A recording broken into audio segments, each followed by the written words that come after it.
Bueno, estamos en un diálogo con el expresidente don Eduardo Rodríguez Belcé, con quien vamos a conversar respecto a la coyuntura que vive el país, pero también lo que van a significar las elecciones generales que se aproximan y que vamos a vivir los bolivianos el próximo 18 de octubre. Don Eduardo, bienvenido a este diálogo. Usted fue un presidente de transición, fue un presidente que vivió muy similar coyuntura a la que estamos viviendo o a la que vivimos los bolivianos el pasado octubre y noviembre del año 2019. ¿Cómo ve usted, don Eduardo, la situación política que vive el país y por ende que vivimos los bolivianos? Buenas, Junior. Es un gusto saludarte y compartir con la audiencia de Gigavisión. Efectivamente, estamos atravesando un tiempo que con algunas características es similar al que vivimos ya hace 15 años cuando me tocó precisamente convertirme en presidente de transición por ostentar la calidad de presidente de la Corte Suprema. Yo creo que hay características comunes, pero también grandes diferencias. Tal vez hay que primero destacar la importancia de la legitimidad del gobierno de transición y que tenga la capacidad para transitar a este nuevo régimen. En realidad hay que destacar que hemos sufrido una crisis política muy severa con la crisis de octubre del año pasado, con la anulación de las elecciones y la necesidad de recomponer un Tribunal Supremo Electoral más confiable que sea capaz de administrar y ejecutar un proceso de renovación de los poderes públicos, de manera que los derechos políticos y el ejercicio del poder público y el control sobre los actores sea más transparente. Yo tengo una primera preocupación y tiene que ver con precisamente esa legitimidad del gobierno de transición.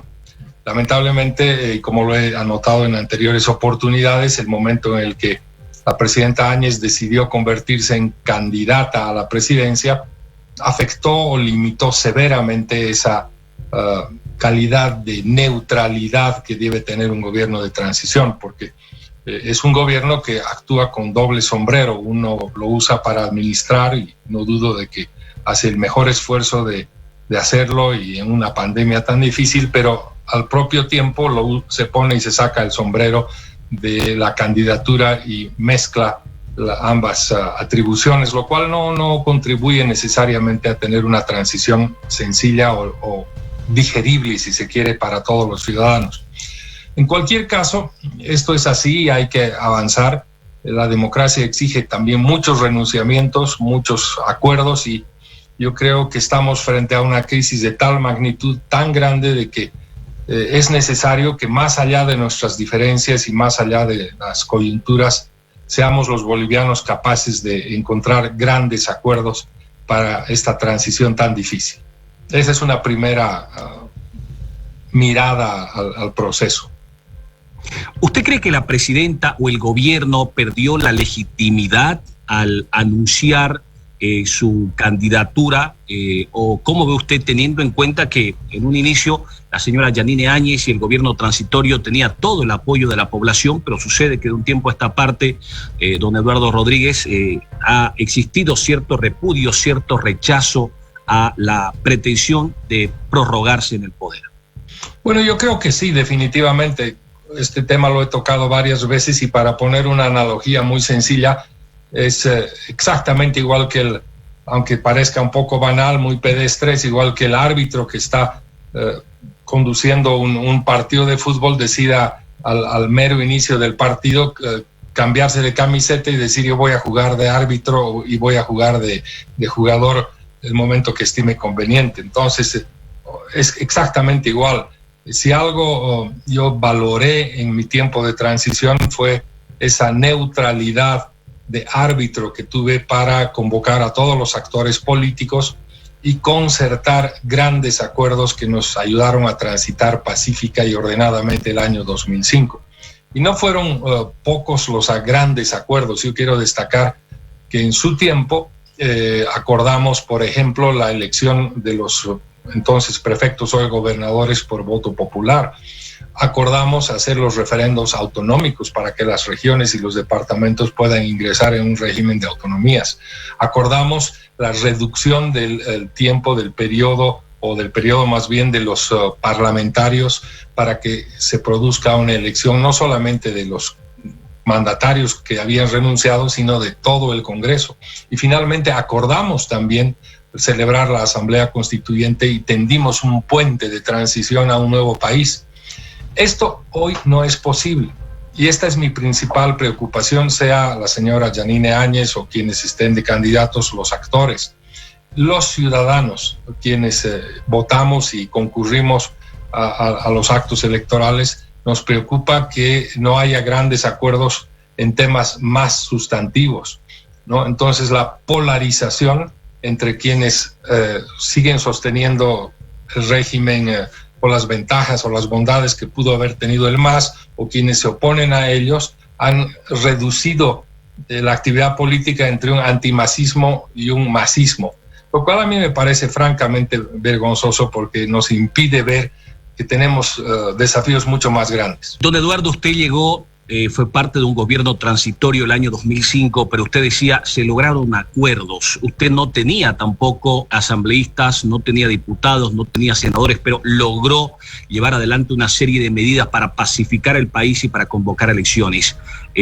Similar situación se vive ahora, sin embargo se escucha desde el Poder Ejecutivo casi a diario duras críticas, duros cuestionamientos para con el Poder Legislativo. ¿Cómo hizo usted posible los acuerdos cuando usted también tenía un Congreso que no le respondía a usted porque usted no tenía un solo parlamentario allí electo a través del voto popular? Efectivamente, yo no solo que no tenía ni un solo parlamentario, sino tenía un temperamento contrario porque reducimos el periodo prácticamente casi a 2 años, el mandato de los parlamentarios, y obviamente eso no le gusta a nadie.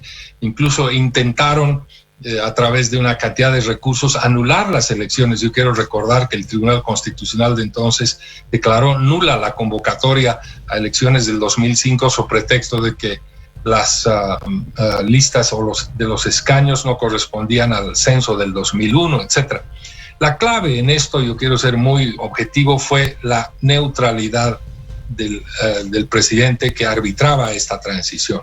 Yo podía, y de hecho lo hice, llamar a cada uno de los candidatos y concertar con ellos en una sucesión, en unas intensas jornadas de acuerdos esta transición. Y eso es lo que hoy no ocurre.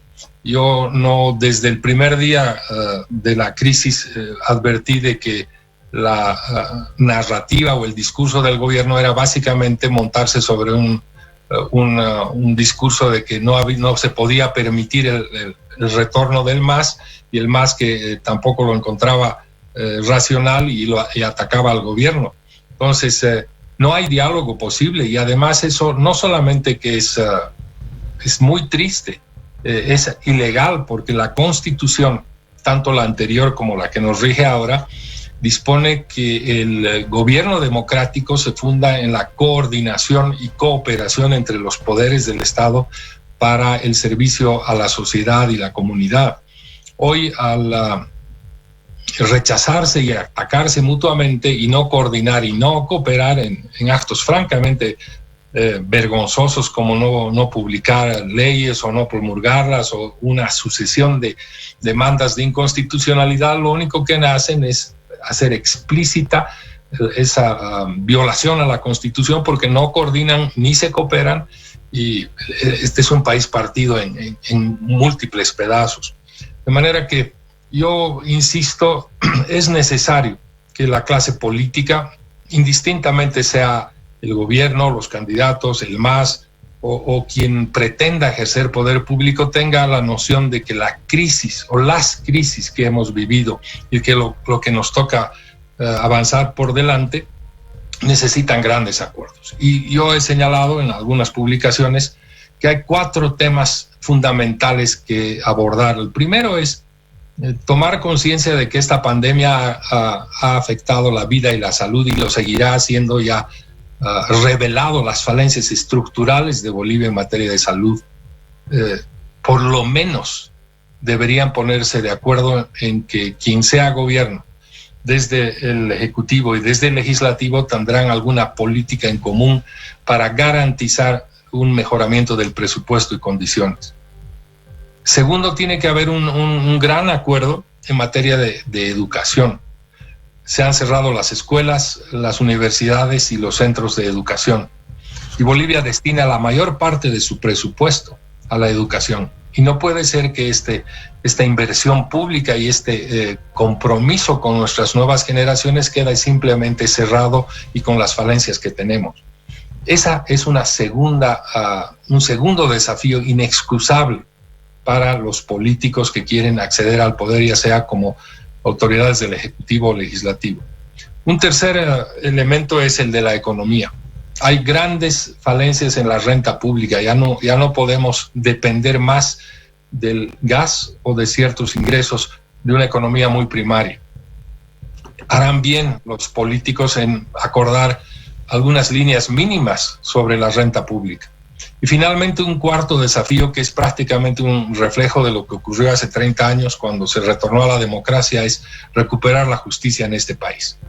No puede seguir en manos de una línea política, una ideología, concretamente del movimiento al socialismo, que cooptó prácticamente todos los tribunales, que fueron perdiendo ya hace muchos años credibilidad en el servicio público de la justicia. Hay que renovarlo, y para estas reformas hay que pensar que vivimos un momento constituyente, y estos políticos, pero sobre todo nosotros los ciudadanos, deberemos ser capaces de exigir más madurez, más altura de miras en ellos, para que podamos transitar a un tiempo de grandes desafíos. Dos puntualizaciones, doctor Belcé, en el tema de la justicia. Es decir, el Congreso, o en este caso ya la Asamblea, volvería a designar a las altas autoridades del Poder Judicial.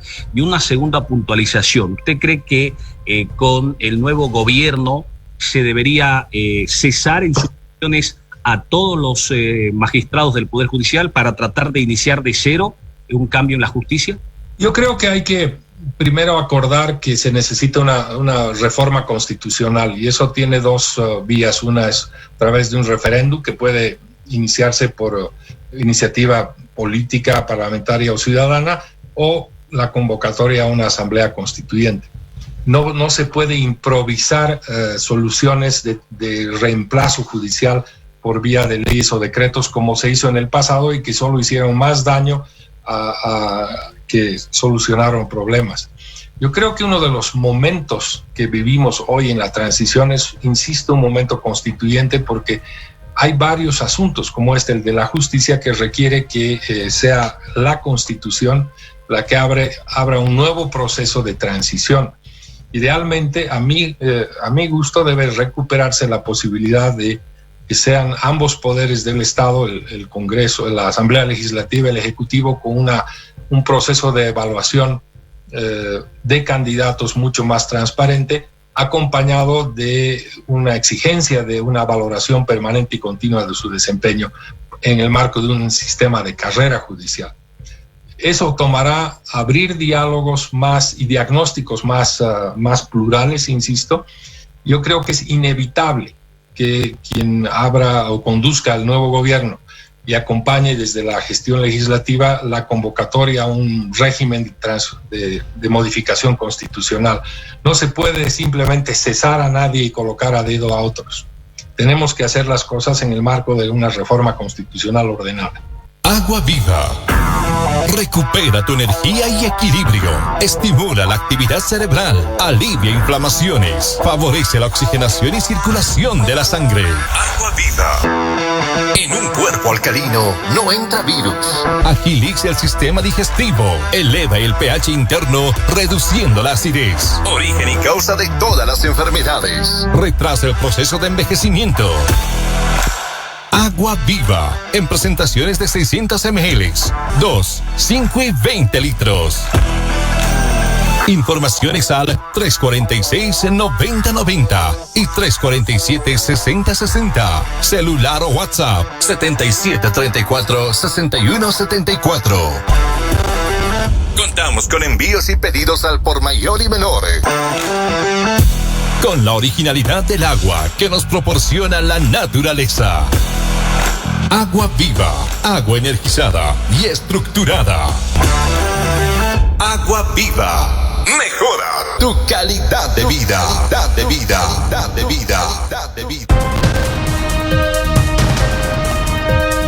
Detrás de la verdad.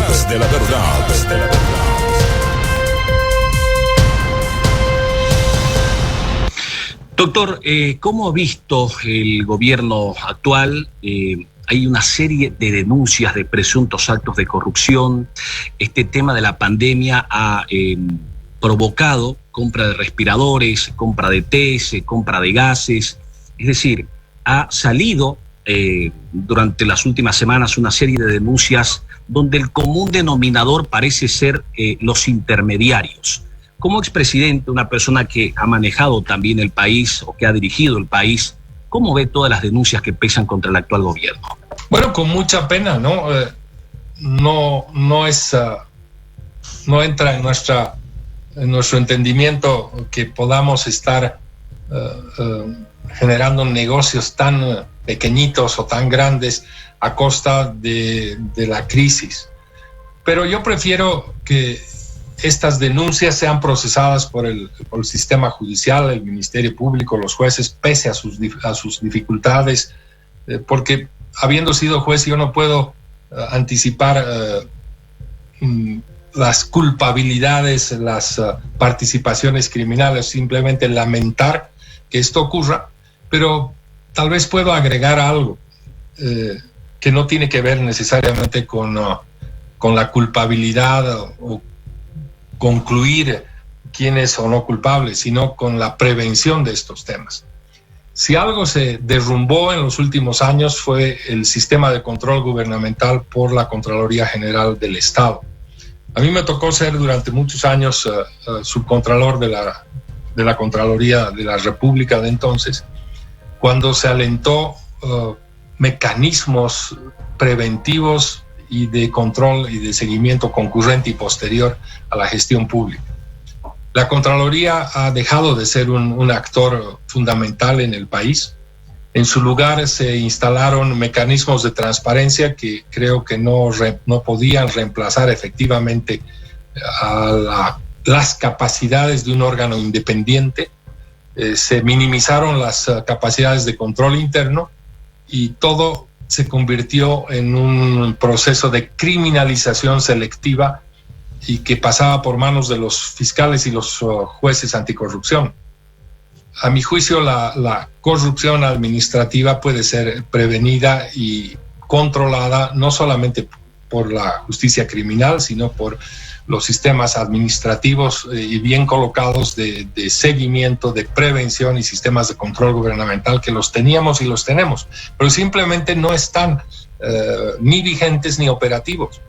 De manera que vuelvo a lamentar no solamente corrupción en tiempos de crisis, es terrible que haya gente que quiera tomar ventaja cuando tenemos semejante crisis, pero también lamentar de que todo vuelva a manos de fiscales y jueces y no tengamos la posibilidad de mirar un poco más allá de un sistema criminal que está muy desacreditado, ¿no? ¿Cómo ve la figura de los intermediarios, doctor Belcé? Bueno, esta es otra expresión de la codicia y la delincuencia organizada de estos tiempos, ¿no? Yo creo que hace muchos años en el país hemos sufrido escándalos de esta naturaleza. Estos sujetos siguen merodeando la administración pública y su nueva vigencia o presencia en negocios del Estado o con el Estado muestra que nuestro sistema administrativo de registros de quienes contratan, cómo contratan y cómo se hacen negocios prácticamente no existe. Yo no puedo concebir de que el Estado, ya sea en gestiones anteriores o esta, no tenga un mínimo de cuidado, de diligencia, de saber con quién trata, ¿no? Hoy día con los recursos informáticos el Estado debería ser capaz con solo mirar en el Google con quién está intentando hacer negocios, a ver si es una persona con un mínimo de credenciales para tratar con el Estado boliviano, y eso parece que no pasa por algunos funcionarios que simplemente están encontrando la forma de hacer negocio y adquirir algunas ventajas. Es lamentable.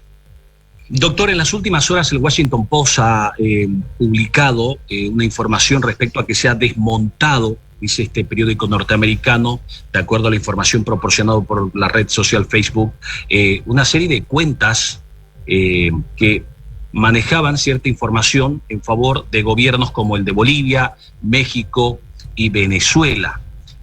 Facebook detectó que se pagaron $3,6 millones por publicidad en favor de estos gobiernos, y sucede que se ha conocido que Bolivia había contratado o había firmado un contrato por $90,000 americanos para que traten de manejar un poco la imagen del gobierno nacional. ¿Cómo ve usted esta situación cuando tiene que ser un periódico del extranjero y la propia red social quien devele este hecho?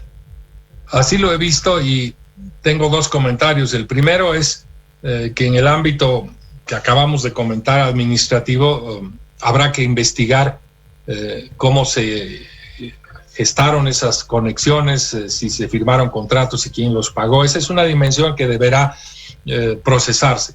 La que a mí me llama profundamente la atención y francamente me apena más, o siento una enorme frustración, es que el gobierno de un Estado soberano digno como es Bolivia, independientemente quién lo conduzca, sea el señor Morales, la señora Áñez o cualquier presidente, tenga que acudir a una firma de cabildeo o de lobby, como llaman en inglés, para generar políticas de apoyo de ciertos regímenes o anti otros regímenes. Esa no es una práctica, voy a usar un término duro, decente de un gobierno, de ningún gobierno, sea este o sea el pasado o ningún otro. Yo no creo que un Estado soberano tenga que acudir a firmas de cabildeo, y menos con prácticas tan poco cercanas a la integridad y a la moral para conseguir sus fines, y menos sobre pretexto de fortalecer la democracia. Un Estado que se precie de ser soberano, digno e independiente, tiene un servicio diplomático, unos representantes ante gobiernos exteriores para hacer ese trabajo. Yo no sé, francamente, si se pensó en eso. Yo estoy muy afectado porque yo creo que un Estado no puede, que se precia de ser un Estado independiente, tenga que acudir a este nivel de contrataciones o contactos. Espero que no haya sido así. Doctor Belcé, ¿se siente usted un tanto fustigado, se siente un tanto presionado, se podría decir, por el gobierno actual, teniendo en cuenta que usted ha manejado un perfil bajo, no ha salido a tomar posición política en favor o en contra de ningún político en el país, pero en las últimas horas la canciller lo ha acusado a usted de incumplir deberes, ha dicho que no ha querido hasta ahora, que casi 9 meses después de que dejó su cargo como representante de Bolivia ante la Haya, no ha querido, dice la canciller del Estado, entregar documentación confidencial o reservada respecto a la demanda marítima y respecto a la demanda por las aguas del Silala. ¿Es cierto esto, doctor Belcé? Yo quiero manejarme con el mayor respeto y seriedad en este asunto, y yo agradezco que tengamos esta oportunidad para aclarar de manera muy puntual lo que ha ocurrido. La primera reflexión que yo voy a hacer es que en Bolivia fuimos y somos servidores públicos quienes asumimos una función pública cualquiera que sea, es un servicio al Estado, a la colectividad y no necesariamente a un partido. En Bolivia hay 500,000 de funcionarios públicos y posiblemente muchos son del MAS, otros son de comunidad, otros pueden ser de juntos, no importa, es un derecho político, pero lo importante es que cuando uno asume una función pública, asume un servicio a la colectividad y está sometido a las reglas de esa función pública.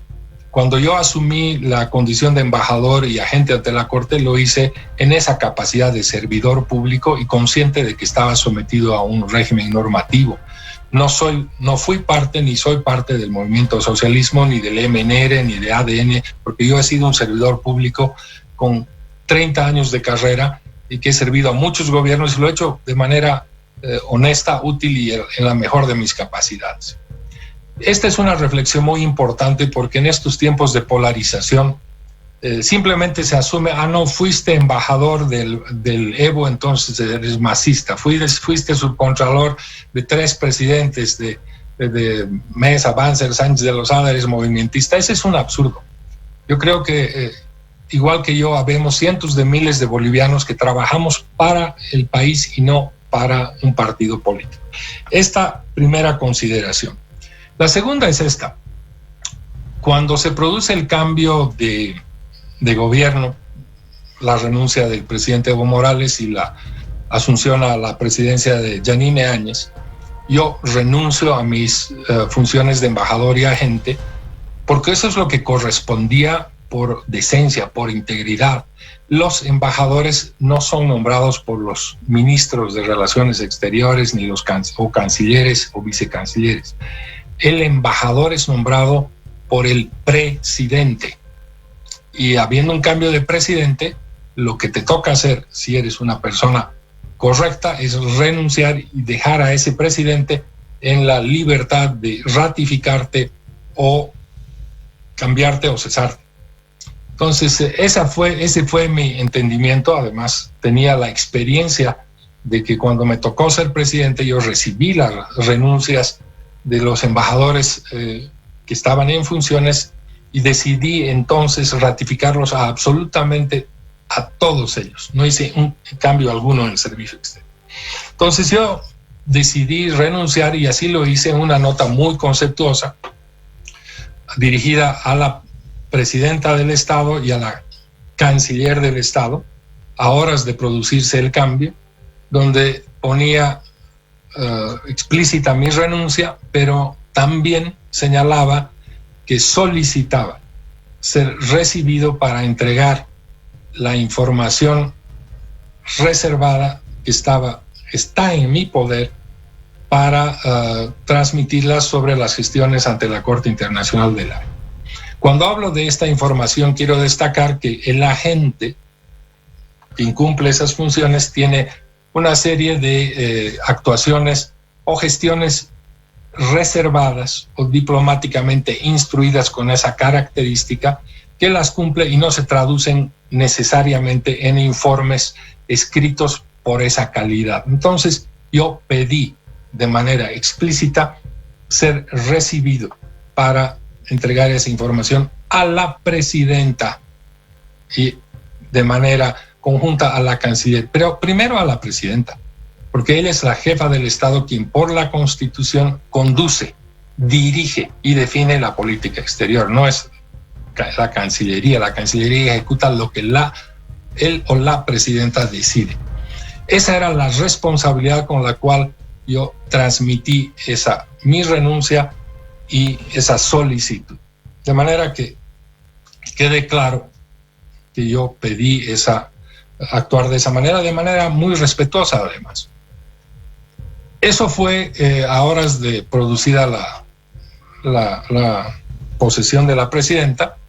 Yo debo lamentar que hoy se siga tratando esto de la manera tan banal y tan amenazante, cuando en realidad deberíamos aprender de nuestros errores. Fue muy lamentable tener que dar cuenta, ya a título personal, de que había sido cesado en mis funciones porque no había nadie en la misión que haga ni que cumpla las labores de cortesía y protocolo, porque cesó la representación de Bolivia en la misión ante la Haya y ante la Corte. Tomó 3 meses reemplazar a la gente. Entonces, a mí me parece que deberíamos empezar, si queremos debatir sobre cómo se actuó en materia de representación diplomática, deberíamos pensar en que no podemos volver a actuar de esa manera. Los organismos internacionales ante los cuales yo estaba acreditado que no eran pocos: la Corte Internacional, la Corte Permanente de Arbitraje, la Corte Penal Internacional, la Organización de Prohibición de Armas Químicas, el gobierno de Portugal, simplemente quedaron sorprendidos de que de un día para otro no tenía un representante. Y el embajador que así lo hacía había sido prácticamente expulsado de su misión. Entonces, yo no voy a hacer de esto un escándalo, pero ya fue un escándalo. Es un escándalo de falta de cuidado y de diligencia diplomática y de desconocimiento de normas tan básicas como nuestra ley de servicio y como la Convención de Relaciones Diplomáticas de Viena. De manera que ahí me quedo yo. Ahora, si ellos tenían un desprecio por Rodríguez Belcé por haber trabajado con el MAS, bueno, ellos sabrán por qué lo hicieron. Yo francamente lamento. Yo he cumplido con solicitar, pero quiero decir algo más. Pese a todo esto, yo retorné al país en primeros días de enero e insistí en una reunión para transmitir algo que a mi juicio debe hacerse de manera responsable. Y para ello iniciamos contactos con la Cancillería a través de Diremar, que es la agencia con la cual yo trabajé durante los últimos 7 años, para tener reuniones. Lo hice con ellos, lo hice con 2 de los, creo que 4, van 3 o 4 vicecancilleres, concretamente Sanier y Suárez. Me reuní con por lo menos un parlamentario próximo a la presidenta y 2 ministros de Estado pidiendo formalmente reunirme con la presidenta y la canciller para transmitir información que a mi juicio no debe ser de su conocimiento. Si no tienen esa disposición de recibirme por algún remilgo político o algún problema personal, yo creo que eso es una pena, porque estamos tratando de asuntos de intereses del Estado, no del señor Rodríguez Belcé. Entonces, yo hice lo que me tocó y he seguido insistiendo en reunirme, porque a mí me sorprende, este no es un tema para entrega a la primera secretaria de la misión en La Haya, ni que se trata por entregar una solicitud de audiencia por ventanilla única. Es mucho más serio que eso. Eso quiere decir, doctor Belcé, que usted está listo, tiene los documentos, la información reservada para entregarle en sus manos a la señora presidenta, y que durante estos 9 meses nadie le ha llamado para decirle: señor Belcé, la señora presidenta lo está esperando para que le entregue el informe reservado como corresponde y como lo establecen las normas vigentes en el país. Hay que hacer una precisión, ¿no? Todo lo que estaba en informes escritos está presentado en los registros de archivos en la misión de La Haya y aquí en la Cancillería, porque así lo hice. Yo no estoy hablando de documentos escritos, estoy hablando de una gestión en la cual se cumplieron diligencias y actuaciones confidenciales que tuvieron sus extremos de información y que no se ponen por escrito. Estoy hablando de una relación mucho más compleja y que tiene que ver con que no solamente nos manejamos a través de documentos, sino de conversar. Y eso yo no lo puedo revelar simplemente diciendo: aquí está por escrito, recíbase por ventanilla única, ¿no? Y cuando volví, y pese al trato arbitrario y ilegal del cual no fui objeto, yo fui objeto, el Estado boliviano, por una falta de prolijidad diplomática, pese a ello yo insistí, y en su caso pues podemos explorar y confirmar de que así lo hice. De manera que a mí me tiene sin cuidado lo que pueda decir la señora canciller o los procesos que quiera abrir. Yo seguiré estando en la disponibilidad de reunirme, porque este no es un tema de quién está en el gobierno, quién fue agente, es un tema de intereses del país y hay que estar por encima de los desafectos políticos. Agua Viva recupera tu energía y equilibrio, estimula la actividad cerebral, alivia inflamaciones, favorece la oxigenación y circulación de la sangre. Agua Viva. En un cuerpo alcalino no entra virus. Agiliza el sistema digestivo. Eleva el pH interno, reduciendo la acidez. Origen y causa de todas las enfermedades. Retrasa el proceso de envejecimiento. Agua Viva, en presentaciones de 600 ml, 2, 5 y 20 litros. Informaciones al 346-9090 y 347-6060. Celular o WhatsApp 7734-6174. Contamos con envíos y pedidos al por mayor y menor. Con la originalidad del agua que nos proporciona la naturaleza. Agua Viva, agua energizada y estructurada. Agua Viva. Mejora tu calidad de vida.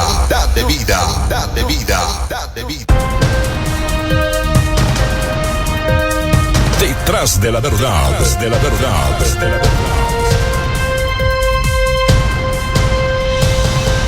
En otro tema, doctor Belcé, si me permite, por favor, el tema de la reelección.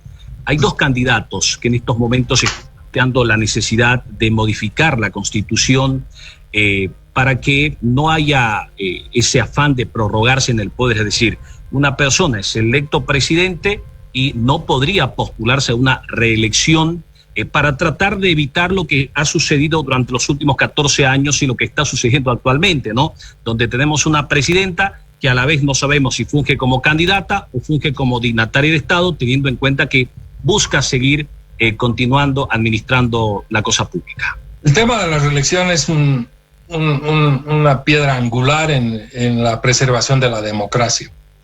A mí me tocó hacer dos declaraciones que las quiero volver a recordar. En su tiempo, un conocido escritor boliviano, Gonzalo Lema, publicó una serie de entrevistas a través del periódico Los Tiempos, e incluso eso salió en un libro, y a mí, yo fui una de ellas, y me preguntó explícitamente qué opinaba de la reelección. Mi respuesta fue y es la siguiente: nosotros los bolivianos, estoy hablando de los ciudadanos, de quienes concurrimos, somos titulares de la soberanía del Estado, no son los políticos, somos nosotros. Habíamos decidido en la Constitución una modalidad muy clara, muy cierta. No hay reelección sino por una sola vez. Y la soberanía no puede ser alterada por interpretaciones de ningún orden. Ese fue mi criterio, lo señalé en esa entrevista, es una entrevista muy larga, la pueden consultar. Y luego, cuando se produjo el fallo del Tribunal Constitucional que reinterpretó la Constitución para decir que era un derecho humano de los candidatos y que la Constitución y la soberanía popular quedaba al margen, también emití, y lo hacía muy rara vez entonces porque era funcionario público, un criterio por mi cuenta Twitter en el cual manifesté que estaba en desacuerdo y que un fallo no podía ir contra la soberanía popular. Entonces, ese es mi criterio. Yo no creo que haya espacio para interpretaciones de uno u otro lado. Pero volví a leer esa entrevista de hace algunos años, y yo había señalado de que este tema iba a volver al debate público y posiblemente se iba a llevar a un tribunal constitucional y se iba a judicializar el tema. Y así ocurrió. Y lamentablemente en este país tenemos tribunales que se sometían o se quedaron sometidos al poder político que influyó en su elección. Y no solamente con el tema de la reelección, sino en muchos otros. Incluso en el aval que ese mismo tribunal, o tal vez con otros miembros, hizo para la autoproclamación de la presidenta Áñez a través de un comunicado.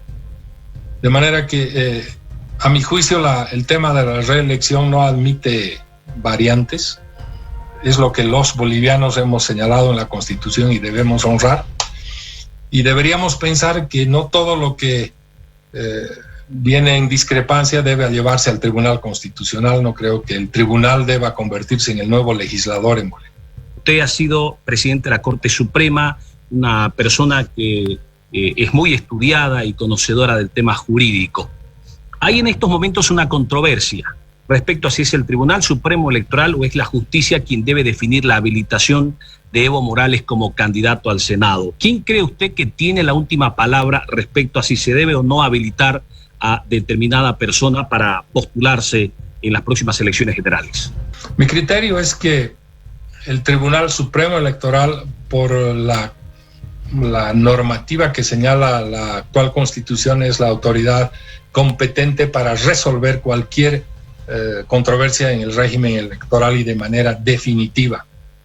Ahora bien, si al hacerlo se hubiesen vulnerado derechos constitucionales, está abierta la vía de los mecanismos de defensa constitucional y que deberían resolverse de manera inmediata y pronta por el Tribunal Constitucional.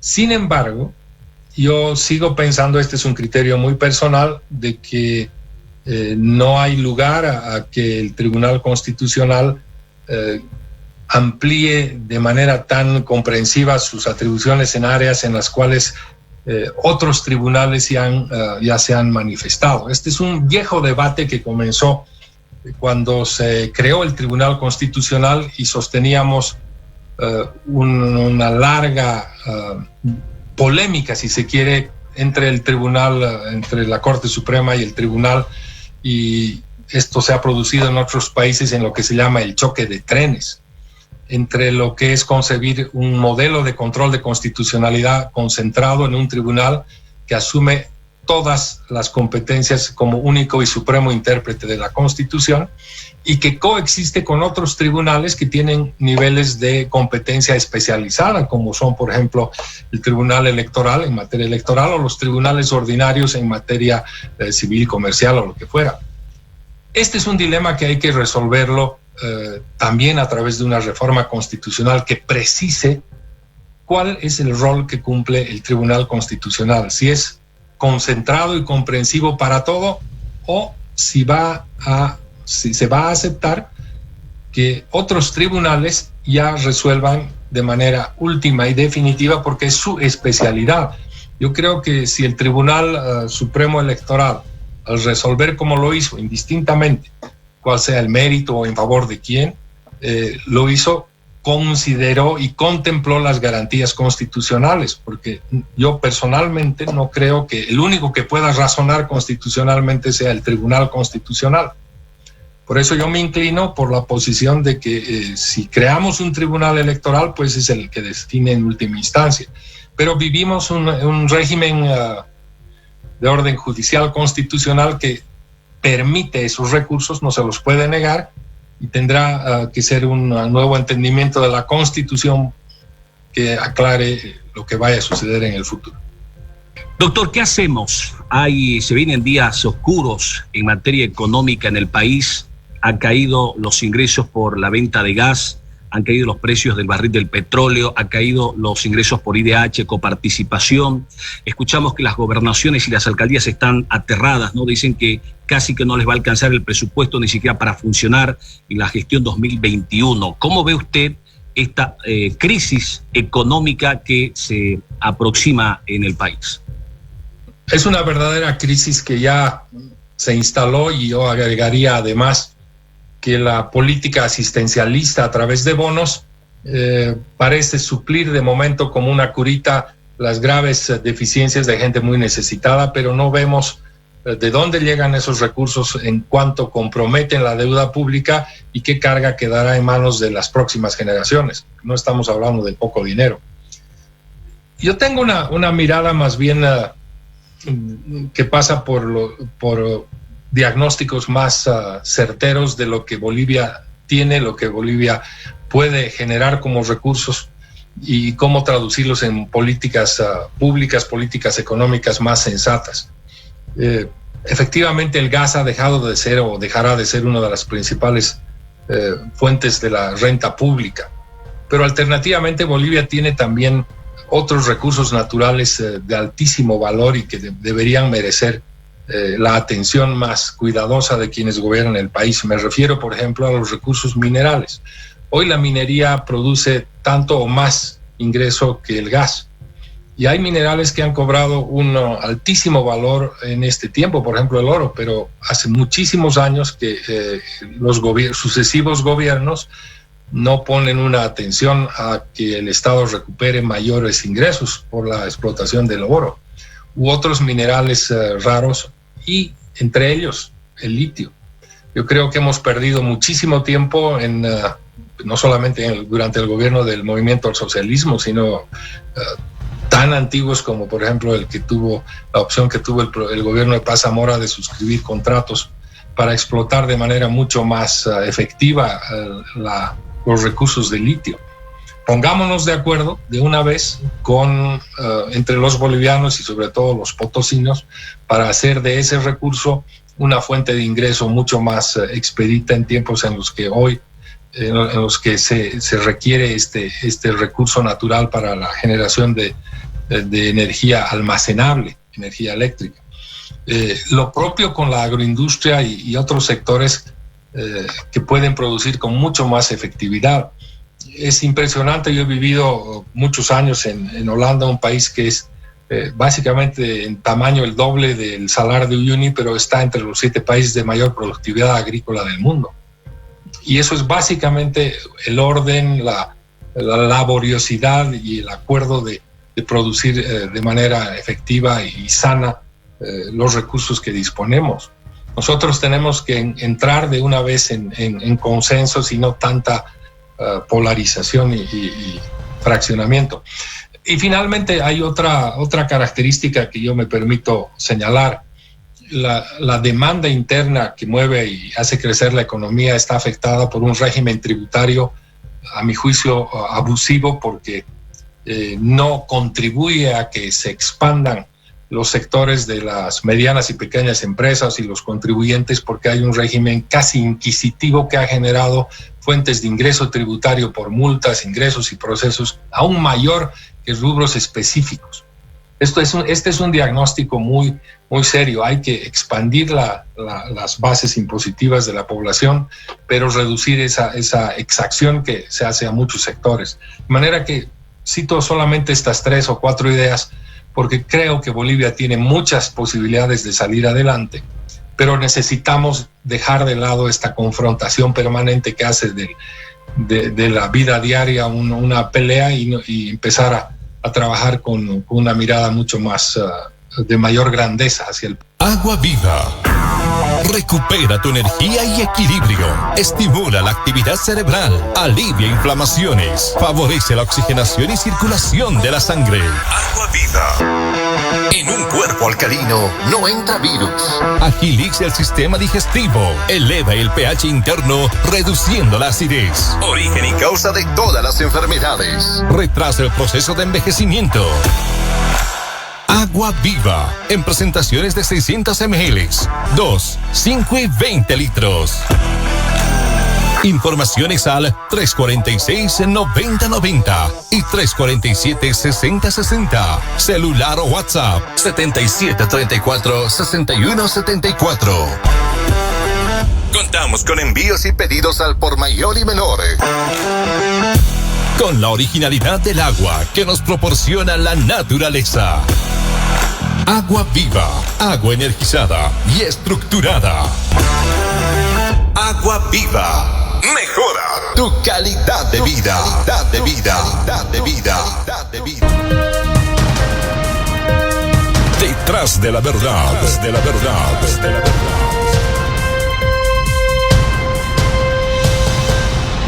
Doctor, ¿tiene acercamiento usted con alguno de los candidatos? ¿Tiene alguna afinidad con alguno de ellos? ¿O ha preferido usted distanciarse de lo que van a significar las próximas elecciones generales? No la tengo. Nunca la tuve en el pasado. Yo insisto en lo que señalé hace un momento en esta entrevista. Yo he sido un funcionario público en diferentes posiciones a lo largo de mi carrera profesional y he tenido siempre buenas relaciones con quienes ejercían los niveles de autoridad superior, pero no participo de ningún partido ni tengo una preferencia o simpatía que la pueda expresar, por lo menos ahora. Yo votaré y lo haré por quien estime conveniente, pero no hago política partidaria.